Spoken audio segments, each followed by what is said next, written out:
2025 is the beginning of the battle for payments of the future. And I've said, don't think Ripple has this thing in the bag. They have some fierce competitors. But one area where they have a huge strategic advantage is overseas because they didn't get any free pass here in the United States. They had to focus all of their efforts overseas, building this infrastructure, building those payment rails. And one area where we are seeing massive dividends is the Middle East. A regional director of the region out of Ripple discusses that. We'll go over that very exciting update where they state the future is today. They are ready to rock and roll. Exciting stuff. As we look at the market, 2025 is off to a strong start. Bitcoin up on the day about 1.5%. Ethereum finally waking up from its long slumber, up about 4% on the day. XRP continuing to march upwards, up about 2% on the day. The big winner, though, out of your top 20 is Dogecoin today, up about 12%, and Cardano's ADA token, up about 13%. A sea of green. Everything is looking good as we start off 2025, correct? Let's hope that continues through the first quarter. Now, I saw this post, this individual's thinking, and they're right in terms of, payments are important infrastructure, but they're saying, you know what? Why would the government allow Ripple to IPO when a foreign adversary could just come in and buy them up? And then now they control that infrastructure. Like, it doesn't work like that. There's lots of important infrastructure, important companies that go public, like China, Russia, Iran. They just can't come in and buy Lockheed Martin and Boeing and say, well, we own all your weapons. Like, it doesn't work like that. We saw when China tried to buy a MoneyGram, that was blocked. So there's nothing wrong with an important publicly traded company, controlling infrastructure. The government doesn't let anyone come in and buy those companies up. So while that's a good point that this is important for the future, it will not stop these companies from going public. Now, here's the report. The future of finance is here. Ripple's Reese Merrick unveiled a bold vision for 2025. This is a significant area of adoption for crypto technology. The UAE is an epicenter of the global crypto revolution. And what's so exciting? Not only do you have these regions that have been really pushers and adopters of crypto technology, but now you have the United States saying, we want to be the crypto capital of the world. So now everyone's coming online with this technology to push forward adoption. Building tomorrow today, of course, they're using stable coins to transform cross-border payments, also tokenizing bonds and other assets. The UAE is redefining digital finance. So this is the future. We are going to get a 24/7, 365 autonomous stock exchange at some point in time. That's happening. Probably not 2025, but we're going to see more products like this, like BlackRock's BUIDL platform, where they have those tokenized treasuries. You're just going to see more and more of this. As more assets are tokenized and put on the blockchain. Institutions are ready with secure custody services and investor-grade solutions. The region is primed to attract institutional giants and scale blockchain adoption. Ripple is ready to rock and roll in this region. Stablecoins, of course, are reducing costs, speeding up transfers, and connecting the Middle East, South Asia, and Africa like never before. Countries like Saudi Arabia, Qatar, and Morocco are gearing up for blockchain at scale, setting the stage for the financial revolution. So this is all about using this technology for the tool it was designed to be used for. Not just betting on meme coins, not just, trying to see the greater fool theory, but real utility driving adoption. Ripple's commitment to the Middle East and Africa underscores the region's role as the heartbeat of crypto innovation. Now the rest of the world is also going to go live with these next generation systems. Morgan Stanley eyeing crypto trading for E-Trade. And, this might not be a platform you or I use to invest in crypto, but this is going to introduce the asset class to just a ton of new investors. Morgan Stanley considering adding crypto trading to its E-Trade platform, potentially unlocking crypto access to millions of investors, making it easy for them to invest in this new exciting asset class.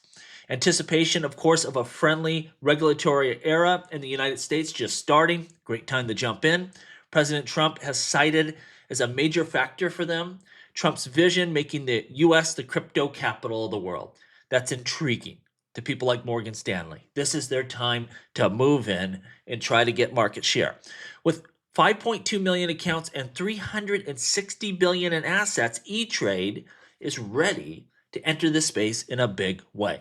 The more of these platforms that come online, you're going to see more and more money come flowing into this space. They're looking at retail brokerages like Robinhood, like Fidelity, and they have had skyrocketing trading on those platforms.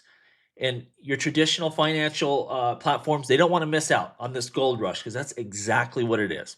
Morgan Stanley advisors already are recommending Bitcoin ETFs, and they manage just over there a staggering $3.75 trillion. Adding E-Trade to its crypto portfolio could further cement its leadership. Everyone is going to have their blockchain, plan for the future. And some of it is like this, where you're offering these assets to your clients, to your customers. And then the flip side of it is, how are you going to use this technology? Stuff like we see Ripple doing in the Middle East, where you're actually using it for its useful purposes. All right, we're seeing a Bitcoin outflow. What's going on here? BlackRock's iShare Bitcoin Trust saw record outflows of $333 million on January 2nd, the largest since launch. Now, this is interesting. I see a lot of people thinking that this is like BlackRock doing this. This just means investors are cashing out. So what's causing this?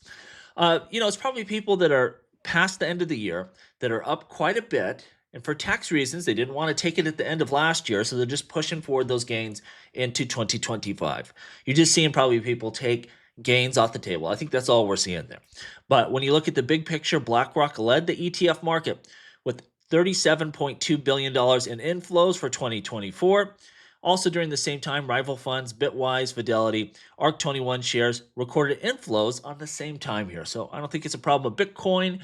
Investors are scared. I think it's just people that are locking in some profits at an advantageous time. Tether to start 2025 with $5 billion in profit and a key ally in the Trump commerce nominee, Howard Lutnick. Now, here's the thing. Everyone thinks Tether's going to go away. I think eventually you'll see some sort of settlements like we saw with Binance. They're just too big. They got too much money. And what you will see is they'll be knocked down a peg where they don't own the whole market, but they're going to retain a significant area of stablecoins globally. They're just too big in a lot of ways. And they have all the right connections and they got the money. They're going to make this thing happen, but it's going to be more competitive. They're not going to keep that giant lion's share they have going forward. And this is going to open up other opportunities for people like Circle, Ripple, PayPal, other stable coins to start to gain momentum and take market share away. It's just a matter of time here. Just in, Base developer Jesse Pollock has said they want to bring coin stock to the Base platform. Every asset in the world will be on Base. I don't know about that, but we are going to see more of this securities trading on blockchains, whether it's stocks, bonds, things of that nature. And Base allows for fast and cheap trading. Probably be one of them. VET announcing that Ripple is now showing reserves of $83 million for their $77 million in issued RLUSD. This means RLUSD is 7% over collateralized. That's what you want to see. This is a stable company that ensures they have more collateral than they need. And we're going to get our attestation reports here within 2 weeks. So that'll be interesting to see that first report where investors can look at this and see, you know what?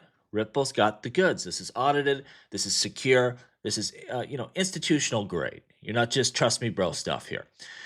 Interesting with Flare, we're starting to see more assets come on network here. About 4.4 million in USDC has been bridged over to Flare, 3 million in Tether, and about $989 million in wrapped ETH come on to the network. And of course, they are using their, their Stargate bridge there. So we want to see more assets coming over, being bridged to Flare, and then you can use them in a very, cheap and efficient way. And that's the thing. We need alternatives to, the Ethereum blockchain where it gets very expensive, but you need those important assets to come on chain, and that's just starting. I mean, these aren't huge numbers, but it's just the beginning. I think as this bull run starts to pick up steam, you're going to see more of this going on, more activity on the chain, but you need interesting and valuable assets on your network of choice, and that's starting to happen here with Flare.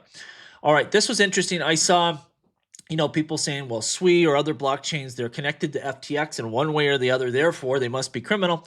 And Crypto Eddie posted this, 2021 Swell, who was one of the main speakers, Sam Bankman-Fried, an invite by Ripple, and he was talking directly with David Schwartz. That interview has been taken down now.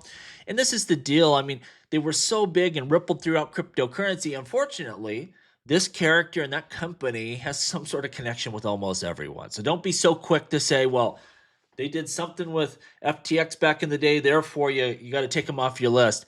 They really permeated the space in a big way, and that's why things were so vicious when they went under, because almost no one was untouched. I mean, Ripple had lended them quite a bit of XRP, so they would have XRP trading on their platform. I don't know if they took a loss there or not, but this scumbag really weaseled his way throughout all of cryptocurrencies in a big way.